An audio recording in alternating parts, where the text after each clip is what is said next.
আসসালামু আলাইকুম, welcome to the channel প্রতিদিন দ্য ডেইলি লাইফ। আজ রান্না করব হরিণের মাংস দিয়ে জালি কাবাব। প্রথমে কিমাগুলো থেকে ভালো করে পানি ঝরিয়ে নেব। তারপর এতে অ্যাড করে দেব আদা রসুন বাটা, কিছু গুঁড়া মশলা, হলুদের গুঁড়ো, মরিচের গুঁড়ো, ধনে জিরা গুঁড়ো, গরম মশলা গুঁড়ো। তারপর এতে অ্যাড করব সয়া সস, কিছুটা টমেটো সস, তারপর দিয়ে দিব লবণ, কিছুটা ব্রেড ক্রাম্ব। আর আমি আগে থেকেই পাউরুটি ভিজিয়ে রেখেছিলাম দুধে, সেটা চটকে ভালো করে চটকে নেব। তারপর সবটাই দিয়ে দেব কিমার মধ্যে। তারপর কিমাটা ভালো করে সব মশলার সাথে মাখিয়ে নেব। খুব ভালো করে মাখাবো এই পর্যায়ে, এতে করে সবগুলো মশলা মাংসের সব জায়গায় পৌঁছে যাবে আর কিমাটাও খেতে সুস্বাদু হবে।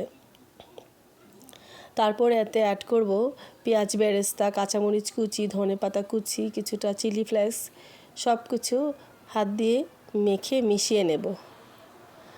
আপনার বাসায় যদি চিজ থাকে সেটাও দিয়ে দিতে পারেন, এটা অপশনাল। এতে করে আপনার কিমার স্বাদ আরও বেড়ে যাবে।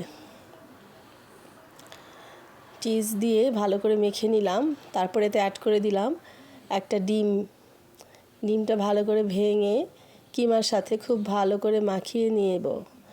তারপর একটা ফয়েল পেপার দিয়ে ঢেকে রেখে দিব আধা ঘন্টা থেকে 1 ঘন্টার জন্য, যাতে করে এটা সুন্দরভাবে মেরিনেট হয়ে যায়।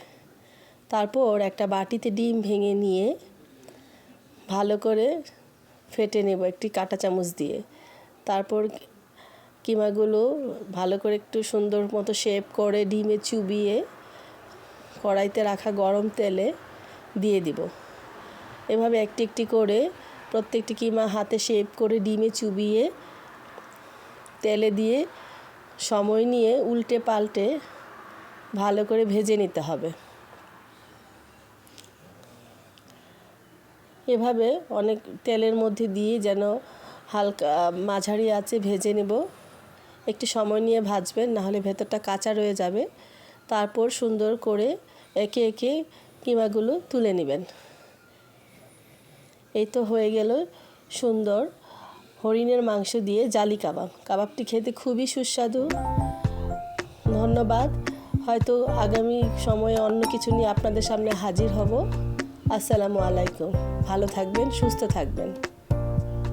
Thank you.